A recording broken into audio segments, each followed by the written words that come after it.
Laissez-moi vous raconter cette petite histoire de garrigue, avec ses herbes de Provence, et toutes ces petites fleurs si jolies, le vrai visage de la Provence. Rien que d'en parler, tout le monde l'aime. En pleine colline, il y a des fleurs, elles sont tellement petites qu'on n'y fait même pas attention. Mais si on les regarde d'un peu plus près, c'est un vrai régal. Il y en a d'autres, on dirait que le bon Dieu s'est cassé la tête à les faire toutes tordues, rien que pour que ça fasse plus joli.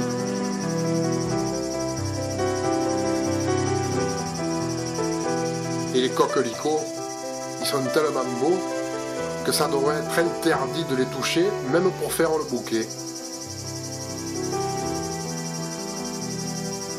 Derrière les genêts, il y a quelques belles restanques qui se gorgent de soleil à la draie.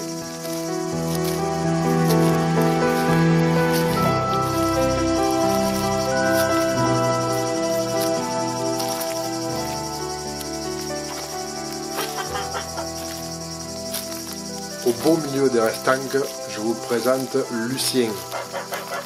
Le Mistral lui a soufflé un peu dessus et à force ça lui a fait le dos voûté. Mais il le porte bien.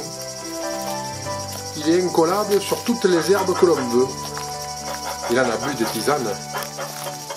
Il paraît que le grand-père de son grand-père allait déjà chercher le thym pour faire la cuisine. Lucien, lui, il a pour habitude d'aller chercher régulièrement toutes ces herbes de Provence tout seul dans la colline.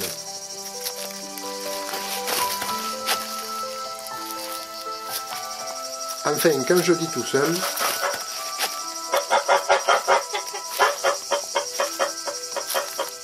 on lui a fait cadeau de 2 oies, histoire qu'il ne mange pas que du thym, pêcheur. Mais tous les 3, ils ont de suite sympathisé. Alors du coup, celle-là, Daok, elle ne connaîtra jamais la marmite. Dire que la grise, elle se régale, elle n'arrête pas de manger de la sarriette. Il n'y aurait même pas besoin de mettre du pèbre d'ail dans le poêlon.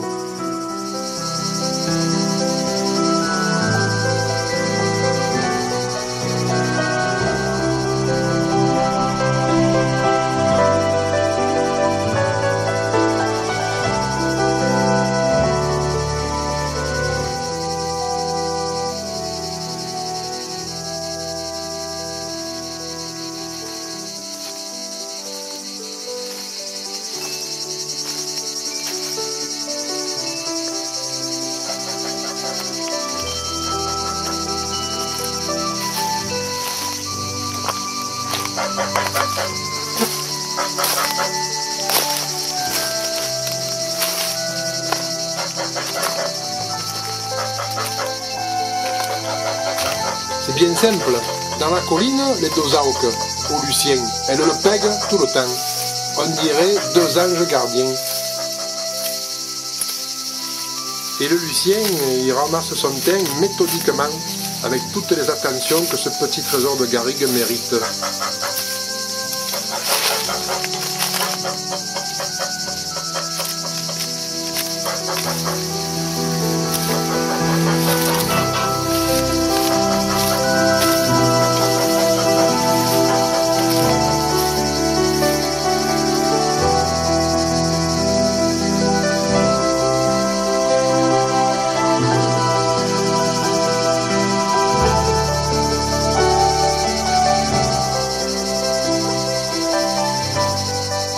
Voilà notre Provence, avec ses paysages qui demandent qu'à être regardés, et ses senteurs de thym, d'origan, de pèbre d'ail, de romarin. Celui-là de romarin, il a poussé plus haut dans la colline. Comme ça, il peut regarder tranquillement la Sainte Victoire, du côté d'Aix-en-Provence, là-bas. Et cet origan, regardez comme il est beau. Rien que de le voir, il me donne faim. Il fait des tiges hautes pour que ces fleurs, elles profitent encore mieux du soleil. À la fin juillet, quand il commence à fleurir, c'est un festival de papillons.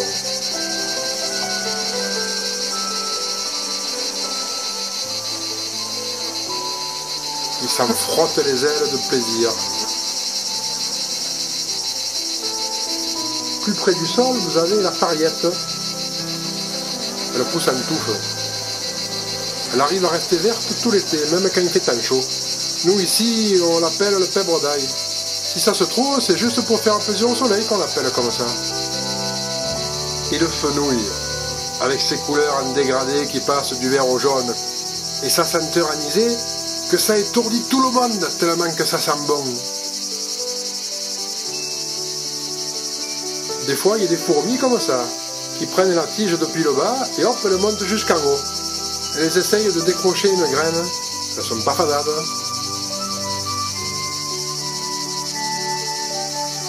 Ah, et ça c'est le thym, le fameux thym, celui que tout le monde le connaît, même les touristes.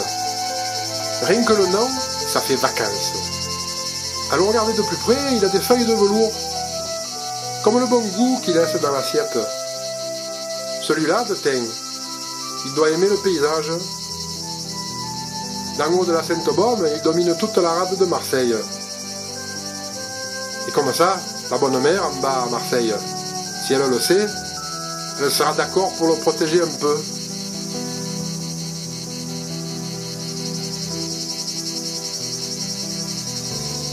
Et la sauge, avec sa jolie couleur verte bien reconnaissable, avec ses fleurs et son odeur qui attire tout le monde de la garrigue.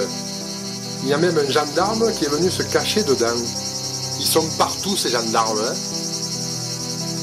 Et le laurier, avec ses feuilles bien pointues, qui poussent souvent contre les restants écroulés à Lubac.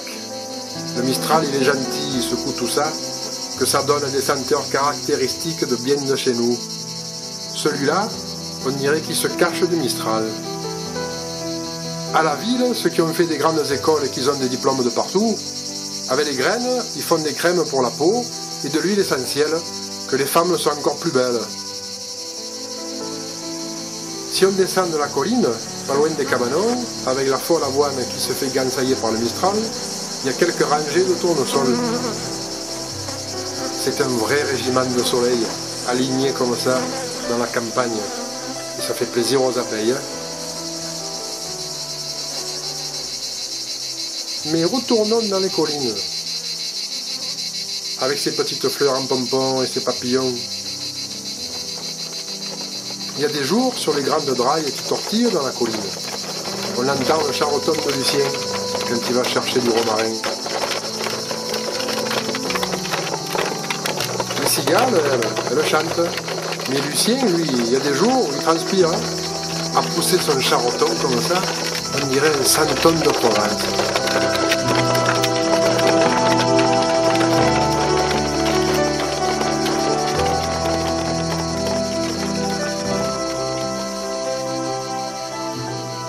Et craque, et craque, et craque. Alors il va volontiers, hein, il se régale avec ses herbes.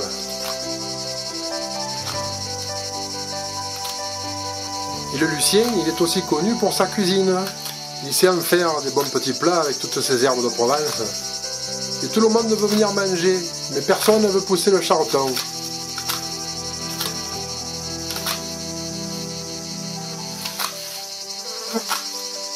Comme dit le Lucien, il y en a qui ont mal au rein, d'autres au bras, l'autre il a mal à la tête, encore un qui craint le soleil.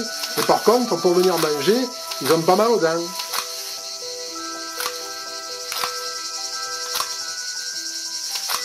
Et Lucien il est brave et il les imite quand même.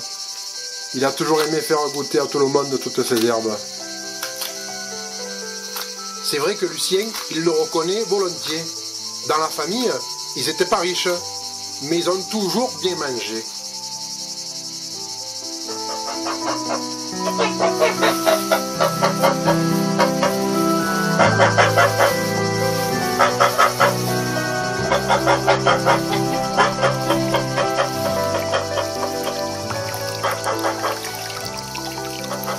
Après, quand il fait pas tant chaud en fin d'après-midi, devant la maison, Lucien il se met là et il prépare ses bouquets.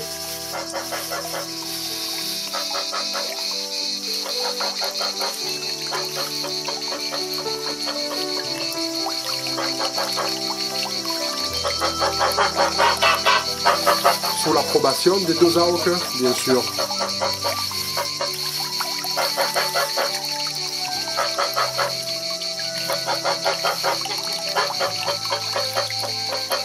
Parfois, il faut leur sacrifier quelques bouquets. elles laissent rien passer quant à la qualité des produits. Elles veulent se mêler de tout. On dirait qu'elles sont là pour éviter la moindre couillonnade. De vrais agents de contrôle de qualité.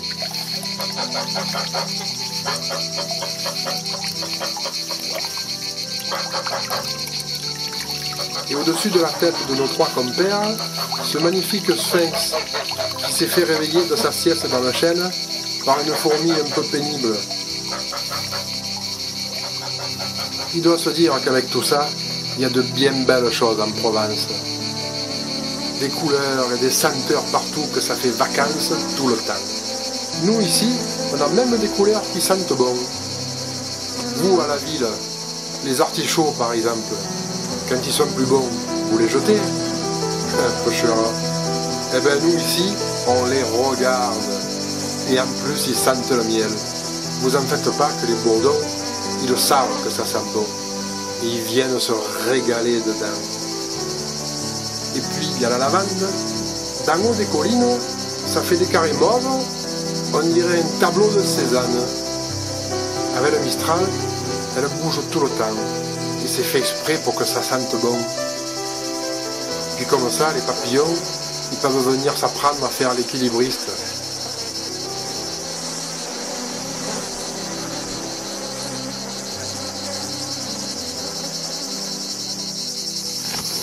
Sur les rives des champs abandonnés par les anciens, il n'y a plus que de la bauque. C'est souvent que le fenouil s'installe. Comme ça, il est tranquille, il profite du soleil. Et la menthe religieuse, accrochée à sa tige de fenouil sauvage. On dirait qu'elle est là pour veiller sur Lucien. Histoire qu'il lui arrive rien quand il vient faire ses gros fagots de fenouil.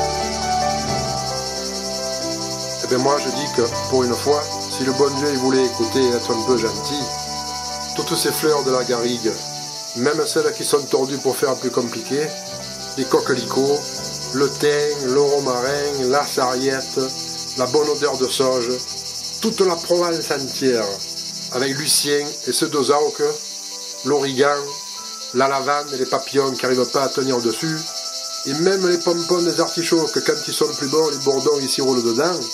Tout ça et toute cette histoire, pour bien faire, ça devrait être comme ces fleurs, immortelles.